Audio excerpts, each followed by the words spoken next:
आज इस बहस को देख रहे भारत के युवाओं के लिए नक्सलवाद की टाइमलाइन भी बताना चाहता हूं। मान्यवर 1970 के दशक में नक्सलवाद की शुरुआत नक्सलबाड़ी से हुई, बंगाल से हुई। 1971 के एक ही वर्ष में 3620 हिंसा की घटनाएं वहां पर हुई। 80 का दशक आते आते पीपल्स वॉर ग्रुप बन गया और फिर ये महाराष्ट्र, मध्य प्रदेश, ओडिशा, मध्य प्रदेश जब मैं बोलता हूं तो पुराना मध्य प्रदेश, छत्तीसगढ़ और मध्य प्रदेश, ये 3 राज्यों में फैले।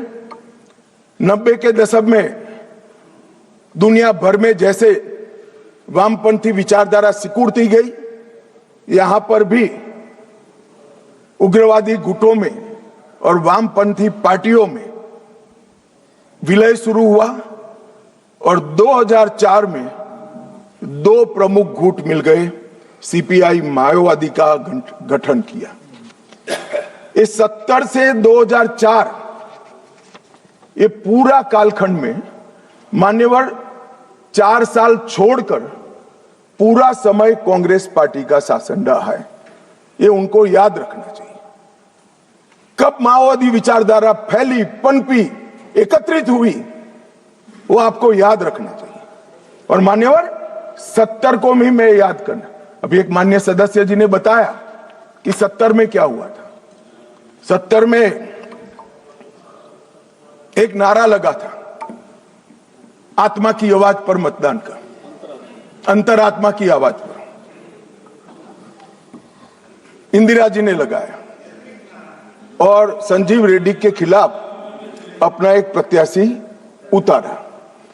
उस वक्त आधार तराश रहे माओवादी पार्टियों ने इंदिरा जी को समर्थन किया और अपने पार्टी में अपना वर्चस्व प्रस्थापित करने के लिए श्रीमती गांधी ने लपक लिया वो समर्थन को और 70 से लेकर जब तक 77 तक 80 तक इंदिरा जी वापिस नहीं आई, वो माओवादी विचारधारा की गिरफ्त में रही।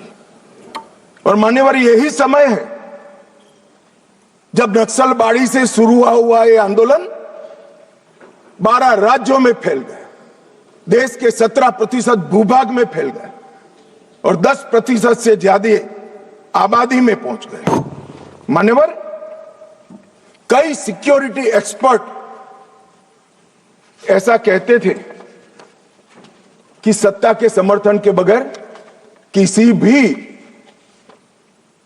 हथियारी मूवमेंट का देश के दिल में बीचों बीच तिरुपति से लेकर पशुपतिनाथ तक ये रेड कॉरिडोर संभव ही नहीं। अभी पूछ रहे थे राजकुमार कि कहां से हथियार आए। मैं उनको बताना चाहता हूं, जो हथियार पकड़े गए हैं उसमें से 92% हथियार पुलिस के लूटे हुए हथियार हैं।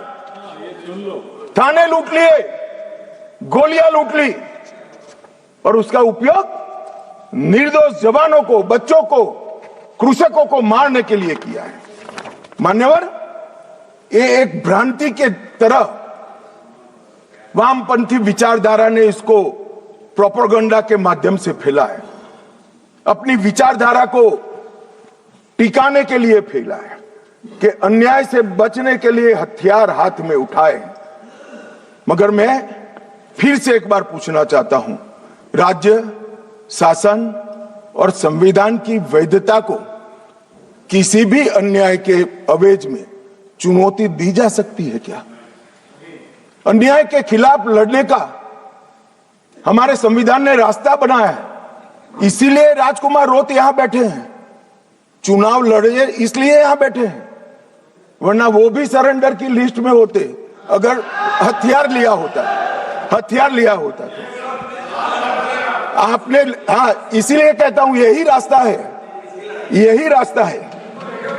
हमने आज जिस व्यवस्था के निर्मूलन की मैं बात कर रहा हूं मान्यवर, वो लोकतंत्र की जड़ों पर वार कर रही है। लोकतंत्र का मूल सिद्धांत है, किसी भी समस्या का समाधान बहस से निकल सकता है, हथियारों से नहीं निकल सकता। और मान्यवर, इन्होंने इस देश में वैक्यूम खड़ा करने का प्रयास किया, स्टेट का वैक्यूम, सारी व्यवस्थाएं नष्ट कर गवर्नेंस का वैक्यूम, संविधान पर से श्रद्धा खत्म कर संविधान का वैक्यूम, और पुलिस थानों को जलाकर सिक्योरिटी का वैक्यूम खड़ा करने का प्रयास किया है। मैं आज इस मंच से देश की जनता को ये बताने आया हूं कि माओवादी हिंसा करने वालों के, नक्सलिज्म की हिंसा करने वालों का दिन लद गया है। अब सरकार के लंबा समय नहीं चलेगा। और कई देशों में हुआ है, कंबोडिया, पेरू, कोलंबिया, कई देशों के इतिहास इससे भरे पड़े हैं। भयानक रक्तपात हुआ है। हमारे यहां भी 20,000 लोग मारे गए। मान्यवर, ये एक वैचारिक लड़ाई है। देश की जनता ने माओवादी उग्रवादियों को, वैचारिक लड़ाई है, माओवादी उग्रवादियों को अन्याय के खिलाफ हथियारों की लड़ाई मानने की गलती नहीं करनी चाहिए, क्योंकि वामपंथी विचारधारा अपना आधार खो बैठी है।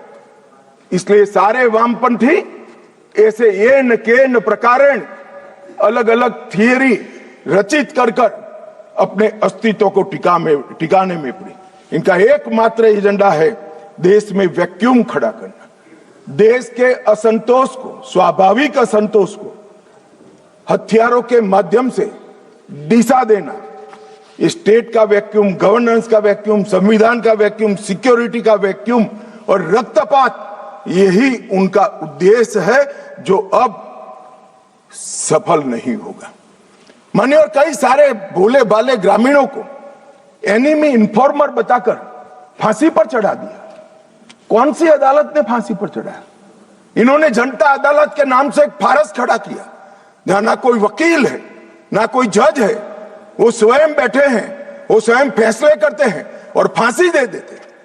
इसका जस्टिफिकेशन करते हुए मैंने तो सुना है। मैं आज नाम देना नहीं चाहता, वरना यहां से खड़े हो जाएंगे। मान्यवर, इसका जस्टिफिकेशन नहीं हो सकता। इस देश में संविधान का राज है। फैसला संविधान द्वारा, सरकारों द्वारा रचित अदालतों में ही हो सकता है। और अगर किसी को अन्याय हो गया तो उसके ऊपर त्रिस्तरीय न्यायिक प्रणाली है। उन्होंने पैरेलल गवर्नमेंट चलाई। गवर्नेंस का वैक्यूम कैसे चला? पैरेलल गवर्नमेंट चलाई। छत्तीसगढ़ के बस्तर में उनका होम मिनिस्टर होता था, उनका न्याय मंत्री होता था, उनका लूटे हुए अनाज को बांटने वाला खाद्य और आपूर्ति मंत्री होता था।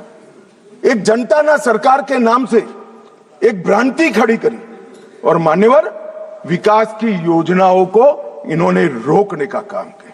इन्होंने संविधान और न्याय व्यवस्था को निशाना बनाकर संविधान का वैक्यूम खड़ा करना।